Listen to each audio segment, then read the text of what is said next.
everybody, and welcome to another episode of What's Up With That. I'm kidding, I wish. This is the Damage Report. I'm John Idarola, and we've got Brett Erlich, host of the Happy Half Hour.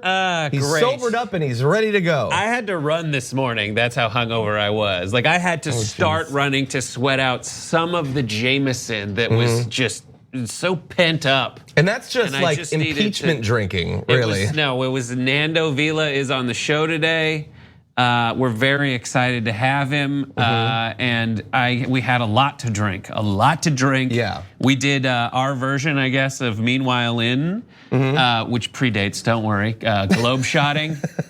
We went around the world. We went to Egypt. We went to India. We went to Myanmar. Some little stories from all over, okay. Yep. Lot to look forward to later on today on Happy Half Hour. Also a lot to look forward to on this show. We've got lots of news we're gonna get to. We're gonna do some of the highlights from impeachment from yesterday. We also have a couple of members of DSA is gonna be joining us to talk about coalition building on the left, some of the challenges there. Obviously, it's a big topic to talk about in an election year. But we've got some news out of the Joe Biden campaign in Iowa that's really disturbing. And we'll be closing out the week with a new take on our garbage people segment. We're each gonna be choosing a garbage person. We don't know each other's pick yet, but we're gonna reveal it in our last segment, so you're gonna wanna stick around for that, okay? There are many things in the womb of time that would be delivered into a garbage can. It's definitely a sonnet, right? That's from This guy loves Shakespeare, sure okay? it's You know who's not a garbage person? Shakespeare. There you go. There you go. Okay, why don't we just jump into it then?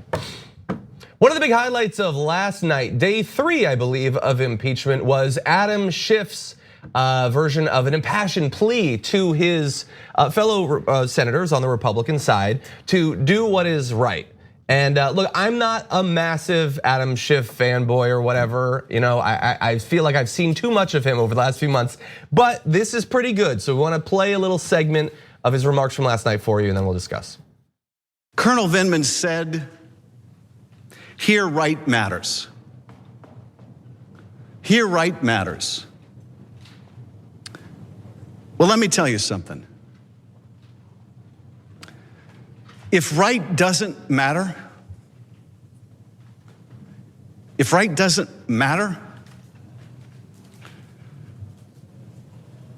doesn't matter how good the Constitution is. It doesn't matter how brilliant the framers were. It doesn't matter how good or bad our advocacy in this trial is. Doesn't matter how well written the oath of impartiality is. If right doesn't matter, we're lost. If the truth doesn't matter, we're lost. The framers couldn't protect us from ourselves if right and truth don't matter. And you know that what he did was not right. Okay, so look, I'm a bit of a cynic, and so I see that as a bit. It's like it's a performance, obviously, but it's absolutely correct. You can't disagree with that. And you're a bad person. I understand that. That's why I started off saying. You used to be the deer heart one around here. I can be. You used to be the one that Show me believed a in picture of an Australian Shepherd. And promise. And now I have to remind him before shows. He's so down that I have to remind you that dogs exist. Thank you. I do appreciate that. So I don't disagree with anything he said there. We have all these structures, you know, structures of government, structures of constitution, but virtually all of them still require that people have a minimal commitment to something beyond themselves and their own political fortunes. And if that's all that our elected representatives care about, then it doesn't matter what's written down in the Constitution or any of that. And I could not agree more with Adam Schiff there. So it is a rhetorical play. Does it make it wrong? Does it make it ineffective? But what are the things that make it not matter out there? What are the things that that are causing this situation? And what, in your opinion, John, would ever make it matter? What would make right matter? Well, I think some of the things that make it not matter, at least for now, is that these Republican senators have a devotion to Donald Trump. For some of them, I think it's a legitimate sort of cultish admiration. For most of them, it's just pragmatic. They know what he represents on the Republican side. They know how easy to sway the Republican base is for Donald Trump. He hasn't been able to win them every election he's gotten behind a candidate or against a candidate and all that. Let's not go crazy, but a lot of Republican voters don't care what's going on. They are never gonna care about a crime that was committed to help Donald Trump stay in power. Fundamentally, they want him in power and they don't care if he breaks the law to stay there. And so we can point out all the facts we want. They don't consider it a crime if it means that their guy stays in power.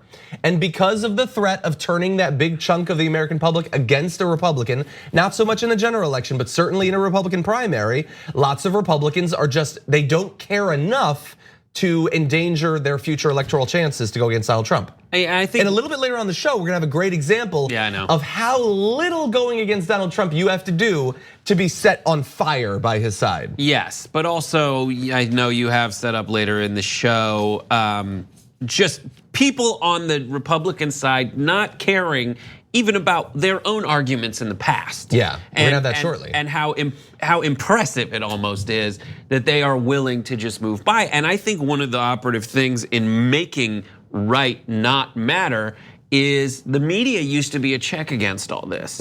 And now I even look at what does well, like on our channel. And it's like this aspirational news framing. Like the things that people are watching most, not just on our channel, but on other channels, are those moments when like Fox News host turns against Trump toady.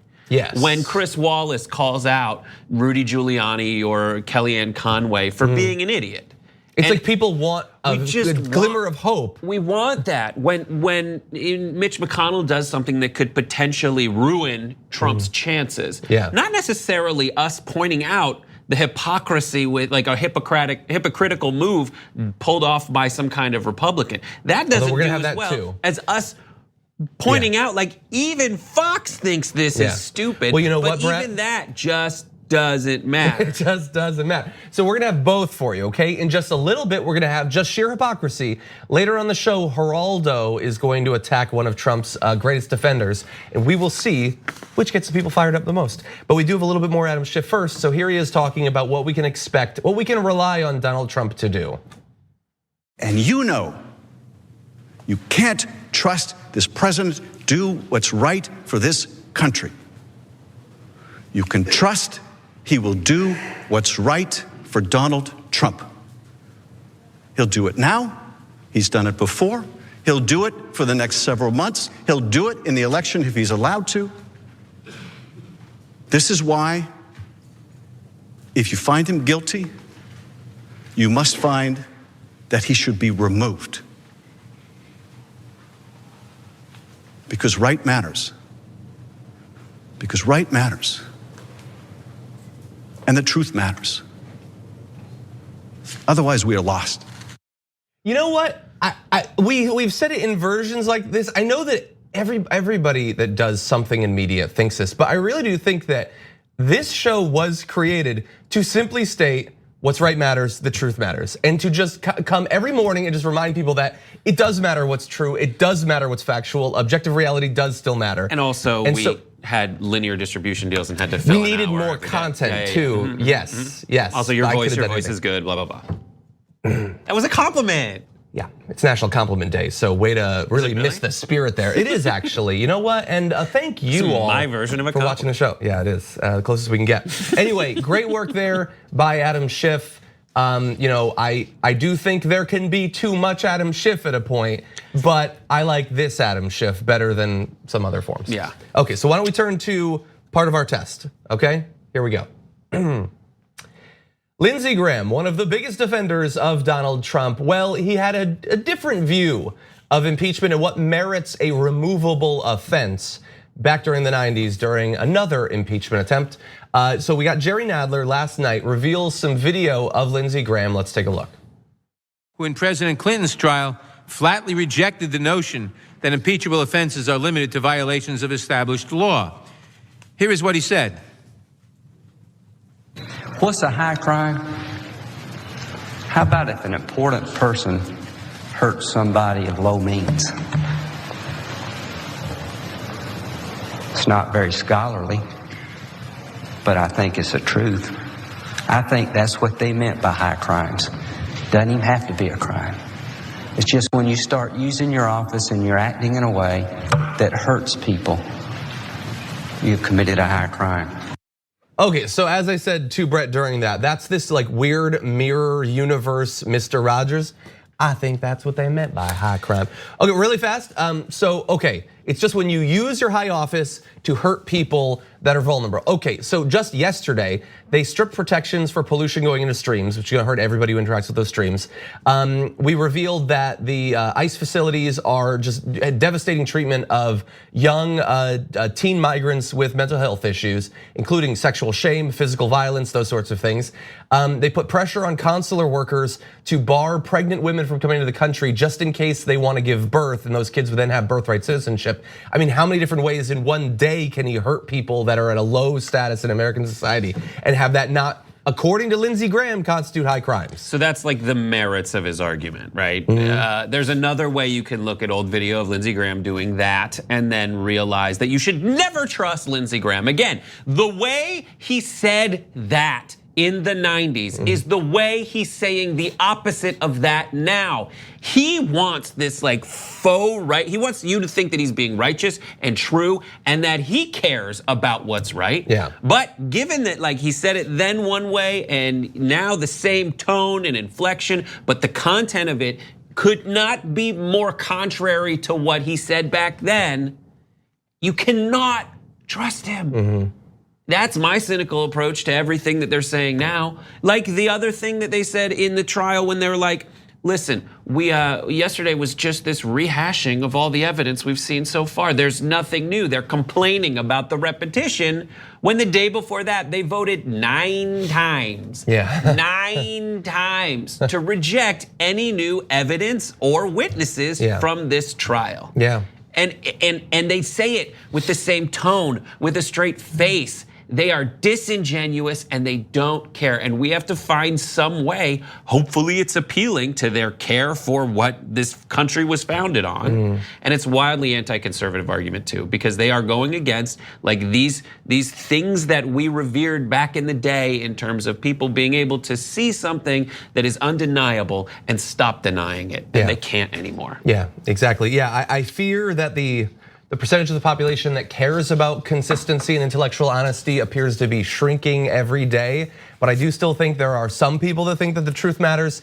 And that's why I'm glad that we have access to people's past statements, past positions. I think it does matter. It's easy to point out that he had one position then and one position now, but I'm actually more interested in the consistency that Lindsey Graham has demonstrated. And that is for him, this, the biggest move you can take in our democracy to potentially remove a president, for him, whether in the 90s or now, it has always been consistent. He doesn't care what's in the Constitution. He cares about what advantages Republicans. That's it. It's hypocritical, sure, but it's hypocritical in a consistent fashion. He doesn't care about what the intent of the framers were or what the word of the Constitution is. He cares about benefiting the Republican Party, whether in the 90s or today.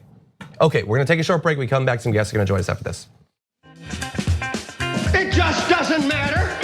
It just doesn't matter. We need to talk about a relatively new show called the Republic, or UNFTR. As a Young Turks fan, you already know that the government, the media, and corporations are constantly peddling lies that serve the interests of the rich and powerful. But now there's a podcast dedicated to unraveling those lies, debunking the conventional wisdom. In each episode of the Republic, or UNFTR, the host delves into a different historical episode or topic that's generally misunderstood or purposely obfuscated by the so-called powers that be, featuring in-depth research, razor-sharp commentary, and just the right amount of vulgarity. The UNFTR podcast takes a sledgehammer to what you thought you knew about some of the nation's most sacred historical cows. But don't just take my word for it. The New York Times described UNFTR as consistently compelling and educational, aiming to challenge conventional wisdom and upend the historical narratives that were taught in school. For as the great philosopher Yoda once put it, you must unlearn what you have learned. And that's true whether you're in Jedi training or you're uprooting and exposing all the propaganda and disinformation you've been fed over the course of your lifetime. So search for UNFTR in your podcast app today and get ready to get informed, angered, and entertained all at the same time.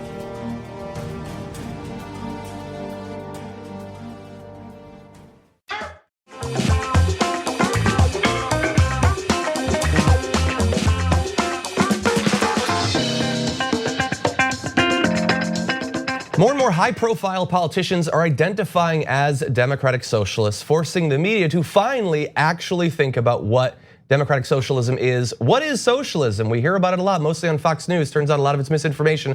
So we're gonna have a conversation right now with two organizers from the DSA, I should say, Brandon Ramirez and Charles Du. Welcome to the studio.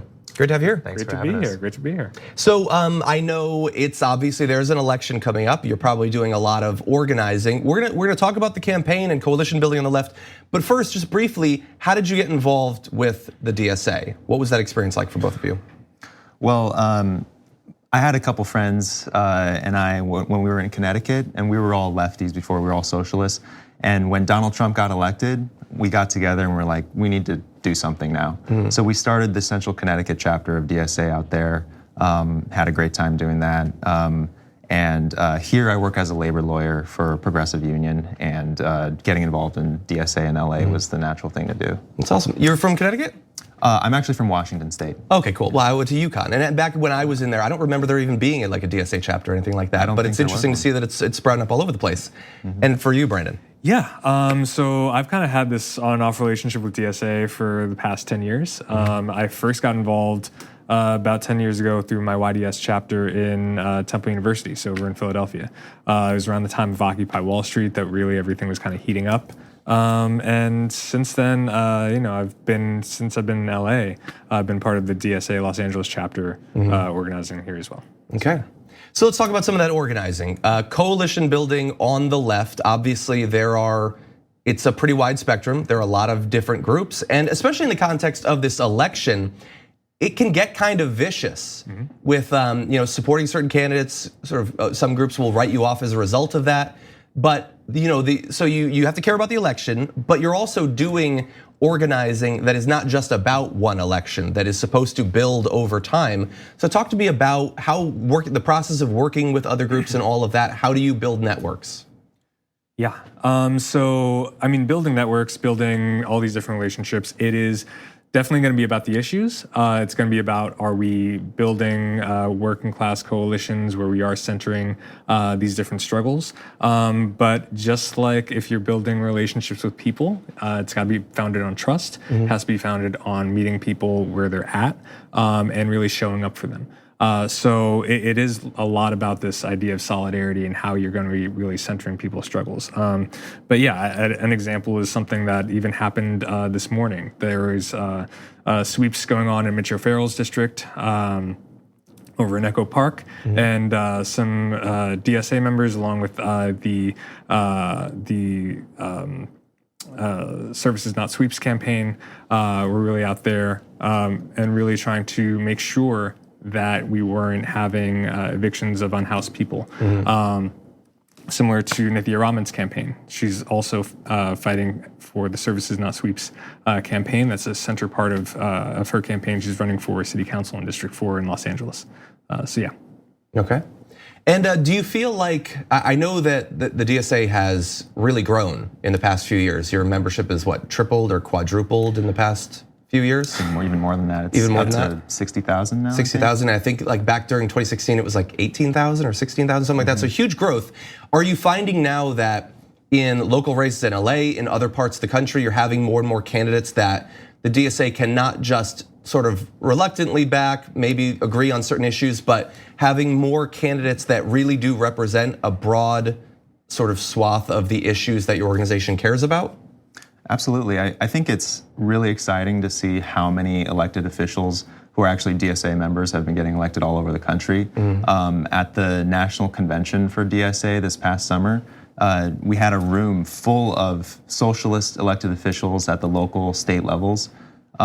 It's so important to have these kinds of organizers in office, right? Not just people who are progressive, who are pushing progressive policies, but who understand that it's not enough to have a certain position. You have to use your position as a politician, as an elected official, to organize people, to motivate them, to raise expectations.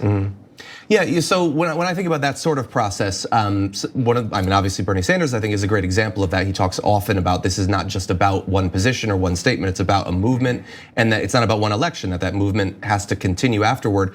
But I also think about some of the strategies of some of the freshman congresswomen in particular, like AOC is probably the best example. She didn't come in and sit on the back bench and occasionally raise her hand and say, "Here's something I'm a fan of." Even before she was sworn in, she was bringing activist organizations into the halls of Congress. Do you expect that we'll see more of that? I don't know what the right word is. Upstart has a negative connotation to it, but like not wanting to just sit and be deferential and pay your dues, but get in there and actually deliver results immediately by putting people into the process.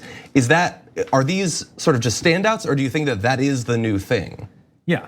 I mean, if you look at AOC, the way that she came into office, right away she brought the Sunrise, or she didn't bring them in. Sunrise Movement went into Nancy Pelosi's office and she stood there in solidarity with them and said, "This is exactly what you're supposed to be doing." So when we look at candidates who are democratic socialists, when we look at electoral politics, it's really saying, is your politics or is your campaign revolutionary? Is it going to be just looking for modest reforms? Or are you actually going to be saying, no, we have to have non-reformist reforms. We have to be really pushing forward a strategy that puts forward these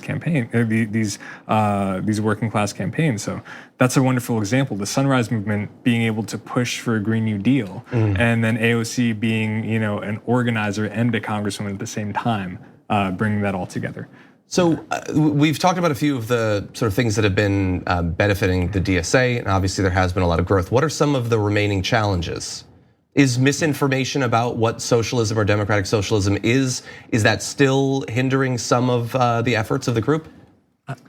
I think it's somewhat an issue. I don't really think the democratic socialism label is our biggest hurdle. I think Bernie Sanders, AOC have definitely helped that. Donald Trump has definitely hurt the idea of capitalism. So it really puts us in a position where we say, well, can you try and defend capitalism that didn't really work out that well or hasn't been working out well for Elizabeth Warren.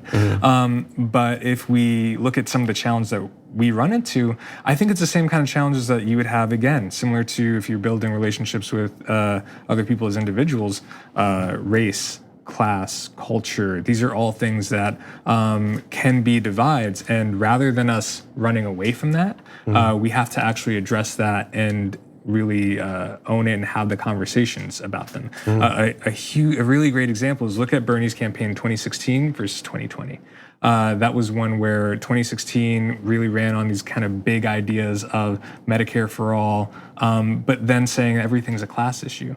When you actually do that, you're overlooking a lot of these very important areas where you have exploitation taking place or discrimination taking place. 2020, putting people of color at the core of his leadership of his campaign, making sure that we're putting racial justice at the forefront and looking at these very important things such as healthcare, how it discriminates against black people more so than white, doesn't matter what the income is. That's something that's important. So for DSA, we have to be doing the same thing, putting racial justice at the center of what we do, at the forefront of what we do, and putting those communities at the center of all of our campaigns.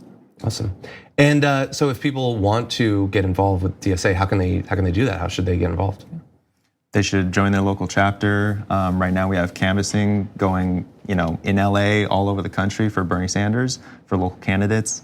I know every chapter is different. They're all doing local-based work. And I think that's really important because as we try to build power in each city, each state, the strategy is gonna be different. It's gonna be different, in South Carolina versus in California. And I think part of the challenge is grappling with those differences, right? And taking a strategic mindset, not just being like, you know what, we're doing the same thing all over the place. If you don't support this thing, DSA doesn't support you. We have to actually consider the context and build step by step, rebuild the left. Okay, well, I hope people get involved. Obviously, a lot of the political focus right now is on the big ticket, the presidency. But as you pointed out early on, the group is also involved in a whole lot of local issues, issues that thankfully are being talked about now in a way that I don't think they were years before. And I think that DSA and groups like DSA are a very important part of that. So thank you for that. So thank you for joining us. We're gonna take a short break, everybody home, but Brett will be back. We're gonna break down some more of the big news after this.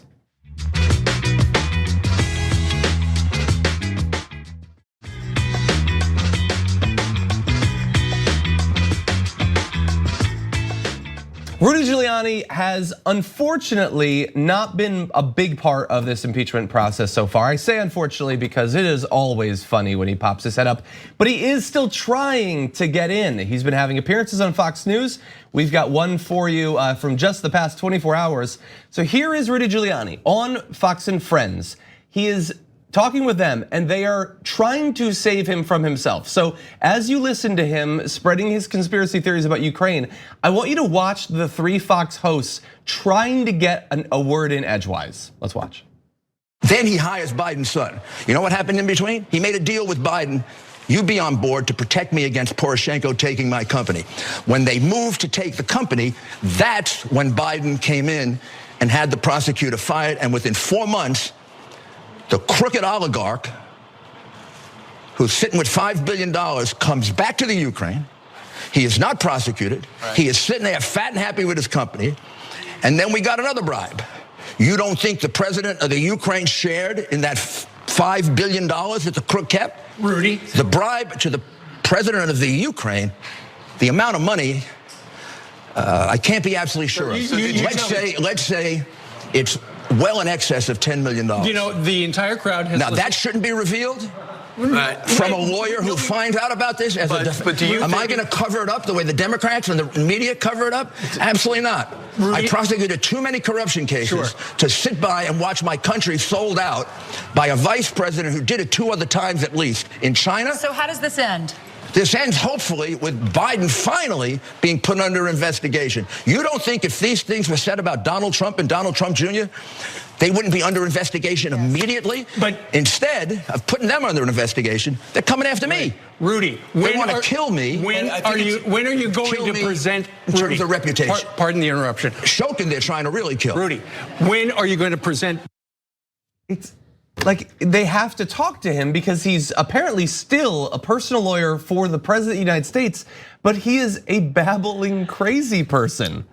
Ducey can't stop smiling because he knows what he's doing. Around 25 to 30 seconds into that video, it's almost as though Ducey wants to mount an invisible horse and ride away. His hands start coming up into a little motion. He's like, please, please, please let me go. It's coming. Very soon after this, he puts his hands into a little position where he's like, please, can I run? I'm gonna ride away.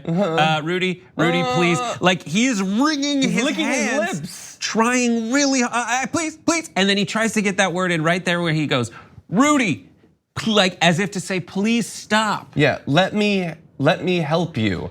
So Rudy, like you gotta give him credit, he doesn't break character.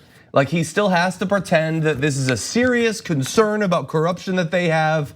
And I love that the end of this has always been the same thing. He thinks after all this process, the impeachment, the removal trial, all of that, the end result should still be announcement of investigations against Joe Biden. So he is sticking to that. In the meantime, ladies and gentlemen, the Ukrainians have started and announced the beginning of an investigation into someone surrounding all of this. But they are investigating President Trump. That's something that has slipped through the cracks that I think a lot of people, while watching the Republicans be disingenuously advocating for nonsense like you just saw from Rudy Giuliani. In the meantime, we should be shouting from the highest rooftop, the Ukrainians are investigating Trump for putting possible like spycraft surveillance on their own ambassador. Yeah. See, but when there are developments of it, I'm gonna cover it.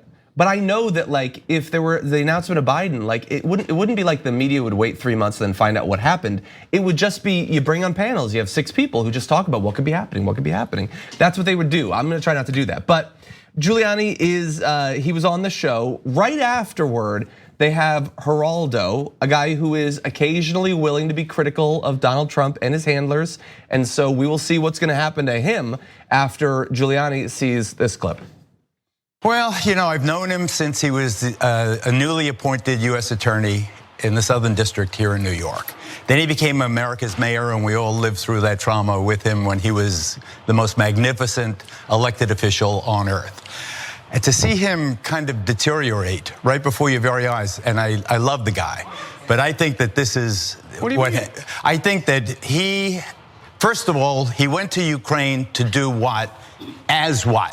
Why didn't the president's attorney? Why? But what kind of role is that to send an international envoy? Why wasn't he appointed a presidential envoy? What the world is America's mayor doing, hanging around with someone like Lev You have a lot Parnas? of people in the audience that are not agreeing with you. Disagree with you. I think the president probably sent Rudy. But I don't come here for people to agree with me. No, I come here to tell you how I feel from the bottom of my heart. Right. And from the bottom of my heart, I feel that Rudy Giuliani has been diminished by this entire saga. And I think the more he talks, the worse it is for the president of the United States. I think and he's just being honest. He doesn't want Trump to be hurt. I think it's crazy. It speaks poorly of Geraldo, but he's being honest, and he's undoubtedly right. So the Geraldos of the world, the George Conways of the world, the Bill Cristols of the world are all people that break the brains of Republicans who support Trump,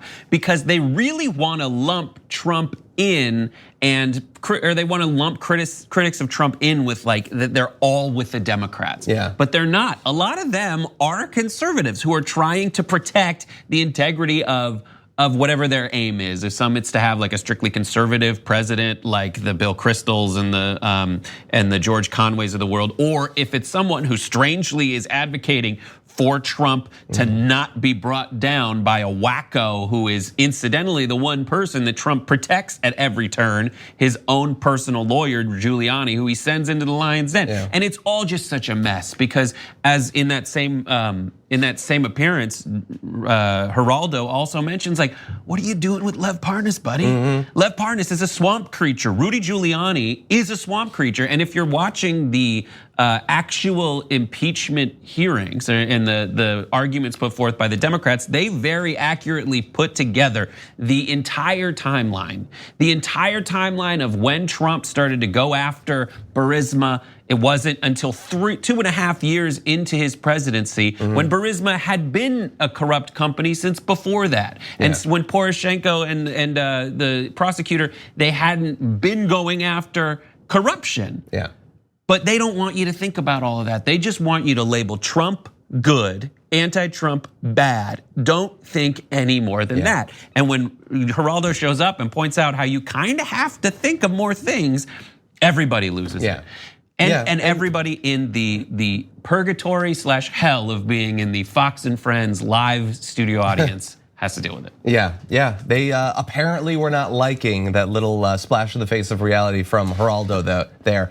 And you don't think Giuliani's gonna shred him on Twitter later, and Trump isn't gonna attack Geraldo just for speaking out from his point of view in defense of the president? That's what you get as a conservative if you try to help Trump. And really quickly, there's 9 people in that Fox and Friends audience who are like, I thought this was the Today Show. Perhaps the tourists or something. Okay, we do have to take a quick break though. But when we come back, a new report from a longtime friend of the show, Ken Klippenstein. Wait until you see this.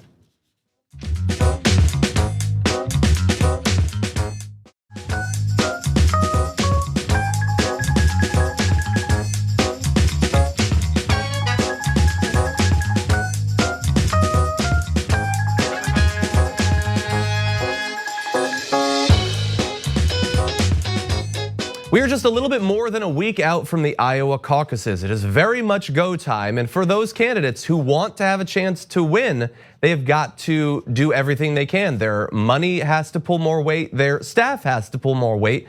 The question is, where do you draw the line on what you ask your employees to do? And sometimes they draw it at the totally wrong place.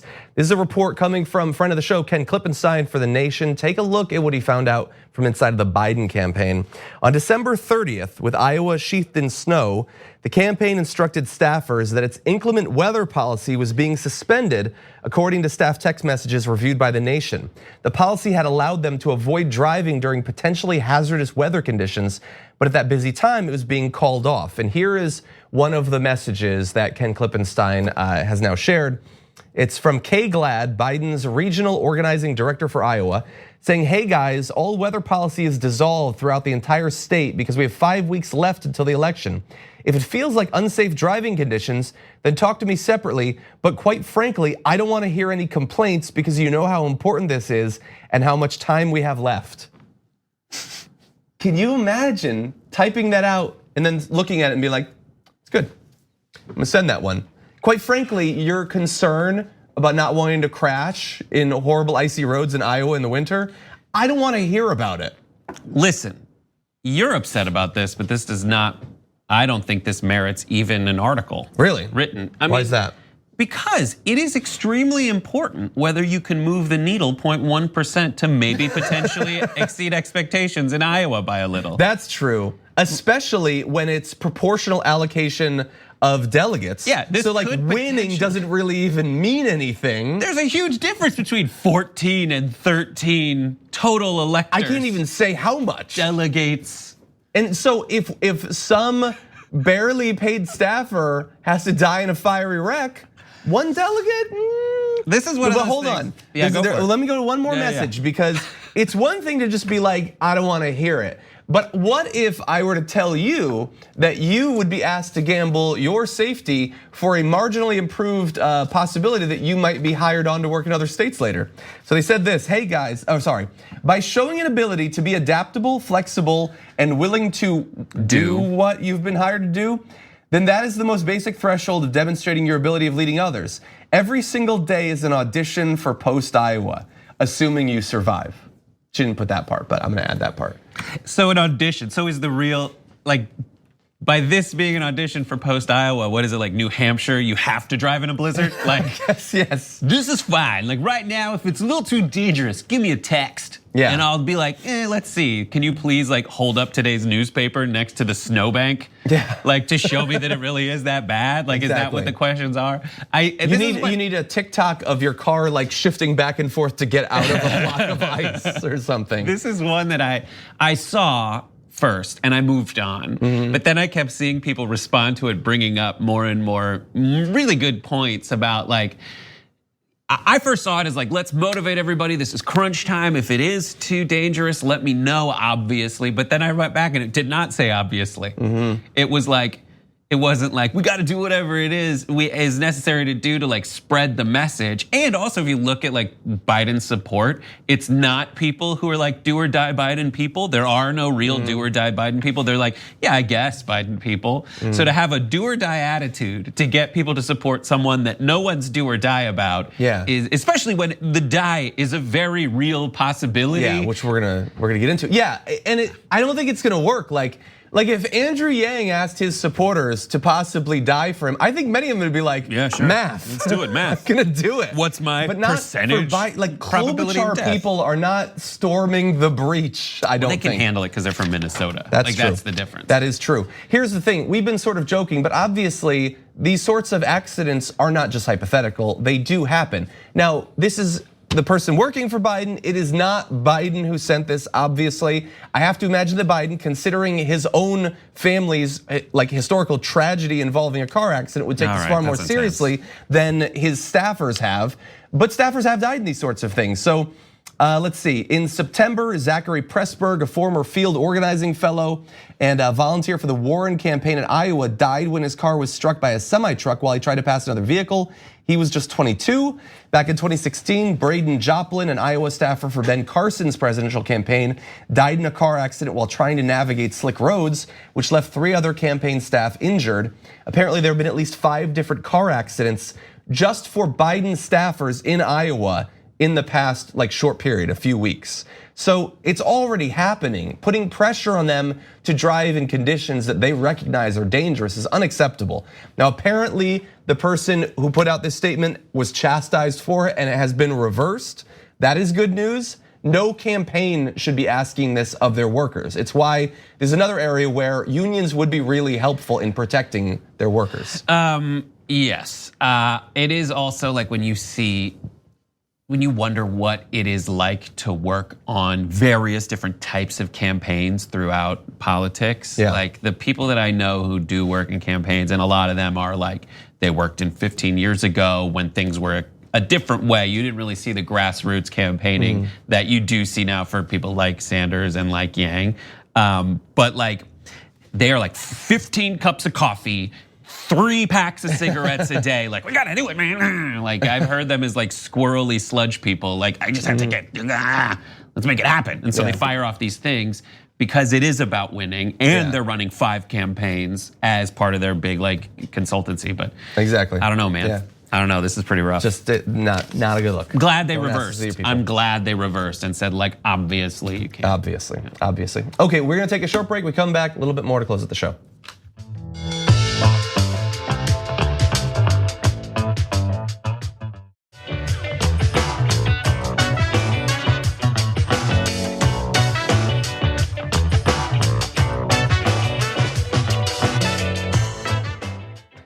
To close out the week by taking a look back at some truly awful people. This is Garbage People.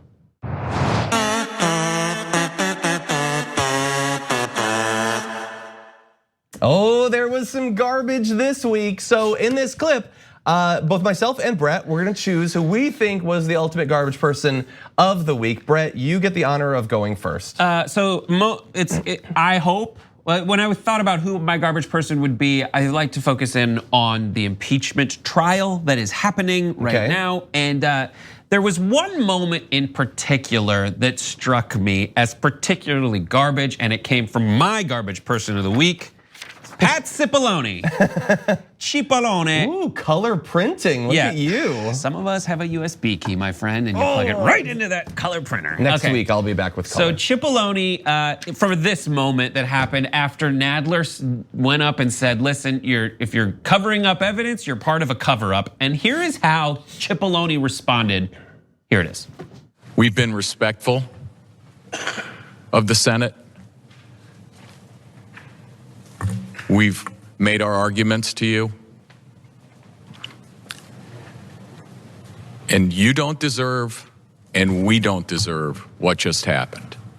He made false allegations against all of you. He accused you of a cover-up.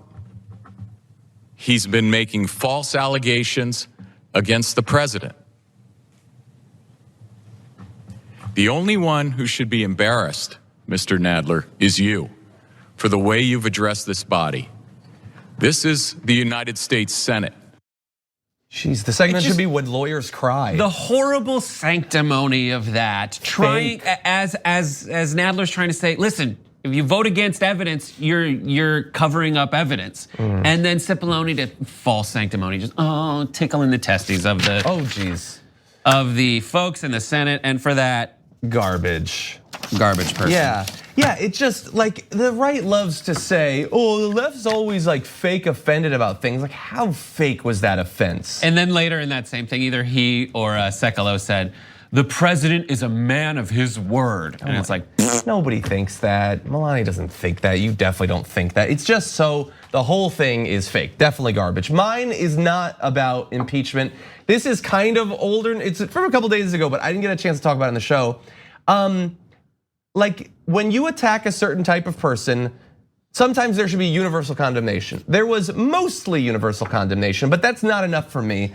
You have to be true garbage to attack in such a condescending fashion someone as awesome as Greta Thunberg. So my garbage person is Steve Mnuchin for his sneering, she should get an economics degree and then we'll listen to her, when you definitely won't listen to anyone with an economics degree or any sort of atmospheric sciences degree. You don't care about science at all. It's just so, like, the fact that they can do it to a kid and think it's okay, and to get like cheered by your side for it, garbage. He is a garbage person, John. He is, and he's just screwing over the working class and middle class to benefit people like him economically. So he's deserved it for a long time, but attacking Greta in particular, total garbage. Any honorable mentions? Yeah, I mean, Trump was pretty awful. Like his comments about climate change earlier this week, his comments about traumatic brain injury were pretty awful. Yeah, and my runner-up was Ted Cruz, who said, I think the House managers made a serious error in strategy today. Adam Schiff's arguments open the day directly drew into question Hunter Biden. Because he mentioned Hunter Biden, now Hunter's open to be brought before the Senate. I don't think that's how it works. They're talking about Bolton too, then call Bolton. Exactly. So those are our garbage people of the week. Feel free to leave a comment if you're on a platform where you can do that of who you think merits a spot in the can. Okay, we are going to have a little overtime for you. So if you want to stick around on YouTube Live or for members, we're gonna do one more story after this.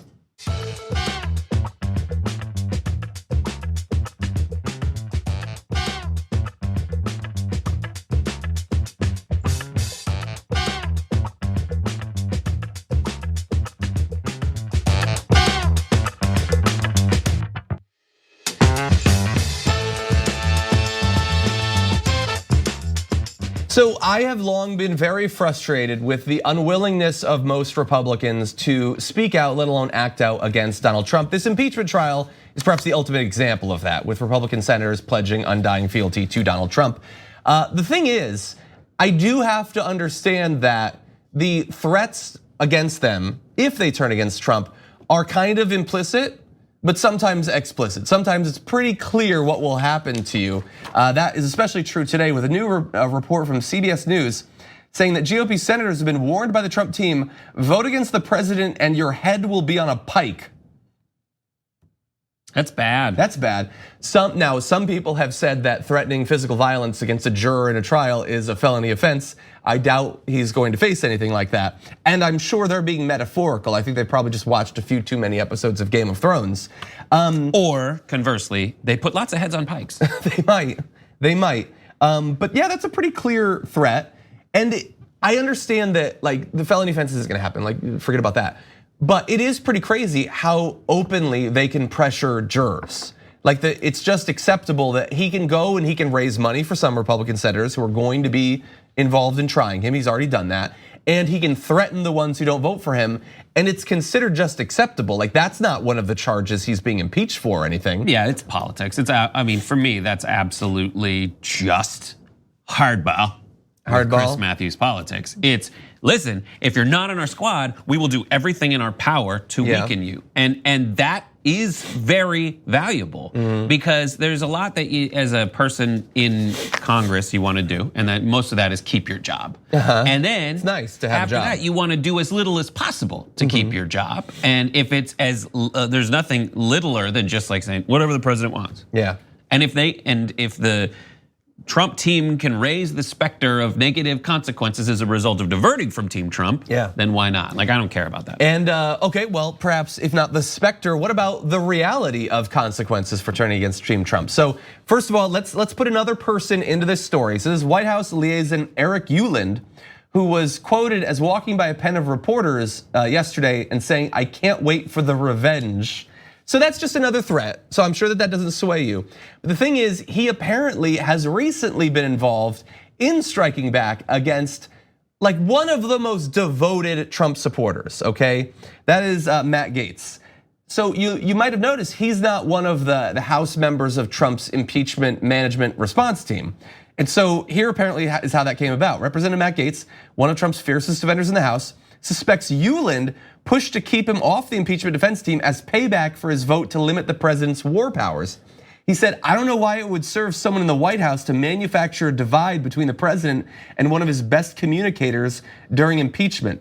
Now, Uland declined to comment on Gaetz's remarks, but he did mention the lawmaker's support for a House resolution to prevent further US military action against Iran. But this is actionable, like not in the court of law, but you can do stuff off of this. Like what? Because you can then go to all Trump's anti-war supporters and say, listen, that's it. Trump doesn't care about keeping us out of war. In fact, he will fight against those who do. He will fight to be a king, to be a monarch, to be someone who will throw our warriors in harm's way for no reason, and even worse, without the constitutionally mandated go-ahead of Congress. As the framers, whom I respect and you respect, because we're all patriots here, except the president who wants to be king, whatever.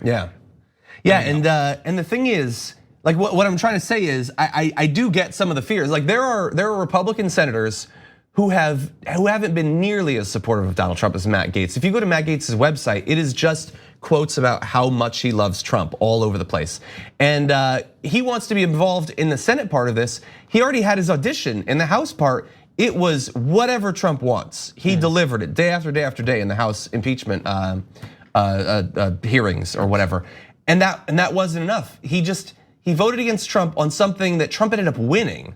So it didn't even stop him, but he's been cast aside as a result of that. But that's it. And this is like the very interesting area of what the moderate or vulnerable senators and House members think is enough to appear moderate or independent of Trump in a way that's expedient. Because like if you look at like Susan Collins of Maine, she needs to be one of those people like as from Maine to say like, I'm not going with the president 100%. I'm still listening to see what he's saying and seeing whether I agree with it or not. But when the rubber meets the road, what she thinks is enough in that situation is to convince Mitch McConnell to not increase the amount of time that each side can do their opening statements, but vary the days on which that's happening. So instead of 2 days in total of 24 hours, it's 3 days in a total of 24 hours. That's nothing. And then she fought so valiantly to submit the House record of the impeachment hearings into the Senate record of the impeachment trial. Yeah. That's nothing. And the only other thing that she voted with Democrats on in terms of the 11 amendments put forward by Chuck Schumer, she just voted on one that when all the other amendments had like somewhere between 20 minutes to 60 minutes of the Democrats fighting for them and advocating for them with like John Oliver style presentations with clips and full screens and all that stuff. There was one where Schumer just goes, yeah, we'd like more time to respond to a motion if that's possible. And then can we put it to a vote? They put it to a vote. She only voted with Democrats once. Wait, she voted for that one too? Just, that was it. Welcome to the resistance. That was it. I mean, I think head on pike any day now as a result of that. Yeah. But anyway, yeah, if you too are frustrated with the lack of reasonableness and rationality on the part of Republican senators, here is perhaps why. You know, their head, a pike, you do the math. Okay, thank you everybody for joining us, not only for the full show, but also for the overtime. Definitely stick around later today. I'm gonna be on the main show. There's also gonna be happy half hour. Should be a lot of fun. Okay.